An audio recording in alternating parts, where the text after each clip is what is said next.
नमस्कार दोस्तों, आज मैं आपको सावन मास में नित्य नियम से सुनी जाने वाली तुलसी सींचने की कहानी सुनाने जा रही हूँ। प्रेम से बोलिए तुलसी माता की जय हो, सावन मास की जय हो। एक बार की बात है, एक गांव में एक ननद और भौजाई रहती थीं। घर के सभी लोग बेटी को बहुत लाड से रखते थे, परंतु उसकी भाभी अपने ननद से बहुत जलती थी। एक दिन बहू ने अपने सास से कहा, माँ जी, आप अपने बेटी से घर का काम काज क्यों नहीं कराती? पराए घर जाएगी तो बहुत दुख पाएगी। परंतु सास ने कहा कि यह तो बहुत छोटी है, बड़ी हो जाएगी तो सब सीख जाएगी। बेटी का नाम रानी था। वह जब से समझदार हुई तभी से तुलसी माता की पूजा करती, तुलसी सींचती, सुबह शाम घी का दीपक लगाती थी।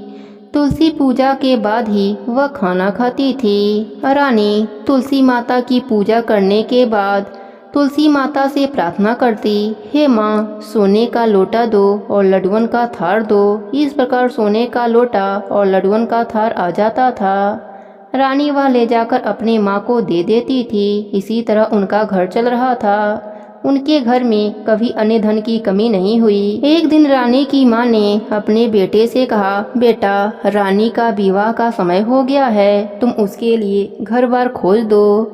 तभी उसकी भाभी बोली, मेरे जान पहचान की एक शादी है, रानी की शादी वहीं कर दिया जाए। रानी की शादी हो गई। वह बहुत ही गरीब थे। सुबह हुआ तो रानी ने अपने सास से कहा, मैं पहले तुलसी जी की पूजा करूंगी, उसके बाद ही अन्य जल ग्रहण करूंगी। सास बोली, हमारे यहाँ तो तुलसी का पौधा नहीं है। रानी को उसके ननद के साथ पड़ोस में लगी तुलसी के पौधे के पास भेज दिया। रानी ने तुलसी माता की पूजा करी और वही मांगा जो हमेशा मांगती थी। सोने के लोटे में जल दो और लड्डुअन का थार दो। दोनों चीजें उसके सामने आ गईं। रानी ने वह लोटा व थाल पड़ोसन को दे दिया। पड़ोसन तो बहुत खुश हुई और कहा, बहू, तुम रोज यहाँ पूजा करने आया करो। जब वह दोनों घर आए तो ननद ने अपने माँ को पूरी बात बताई। सास गुस्से से बोली, अब देखती हूँ कि यह अब कैसे तुलसी पूजा करने पड़ोस में जाती है।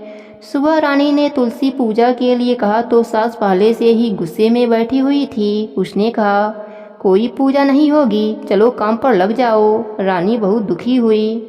उसने कुछ भी नहीं खाया। इसी तरह 4-5 दिन निकल गए और वह भूखी प्यासी रही। रात में तुलसी माता ने सपने में दर्शन दिया और बोली, बेटी, तुम आजकल मुझे जल से सींचने क्यों नहीं आती हो? मेरी पूजा पाठ भी नहीं करती हो, दिया भी नहीं जलाती हो। तब रानी ने कहा, मेरे ससुराल में तुलसी का पौधा नहीं है तो मैं कैसे पूजा करूं? तब तुलसी माता ने कहा, उठो और घर के आंगन में देखो, वहाँ तुलसी का पौधा है। रानी जब सुबह उठी तो उसने देखा, सच में आंगन में तुलसी का पौधा था और उनमें हीरे मोती लटक रहे थे। वह बहुत खुश हुई और पूजा की थाली लेकर आई। जल से तुलसी माता को सींचा, घी का दीपक जलाया, परिक्रमा करी और उसने कहा, हे माँ, सोने के लोटे में जल दो और लड्डुअन का थार दो। दोनों उसके आगे आ गए। बहू ने ले जाकर वह दोनों चीजें अपने सास को दे दिया। वह चकित होकर पूछा, यह सब कहाँ से आया? तब बहू ने पूरी बात बताई। सास ने आंगन में जाकर देखा तो आंगन में तुलसी के पौधे में जगमग हो रहा था। सास को अपने गलती पर बहुत शर्मिंदगी हुई। सास बहू से माफ़ी मांगने लगी तो बहू ने कहा, माँ जी, उल्टी गंगा नहीं बहती, मैं आपके पाँव लगूंगी, आप तुलसी माता के पाँव लगिए। तब दोनों सास बहू और ननद रोज तुलसी माता की पूजा करने लगे, तुलसी माता को सींचने लगे और अपने बहू के साथ बैठकर तुलसी माता की कथा कहानी सुनने लगे। तुलसी माता की कृपा से उनका घर सदा के लिए अन्य धन से भर गया। हे तुलसी माता, जैसे आपने रानी पर अपनी कृपा करी, वैसे ही अपने सभी भक्तों पर अपनी कृपा बनाए रखना, सबके व्रत को पूर्ण करना। प्रेम से बोले तुलसी माता की जय हो, विष्णु भगवान की जय हो।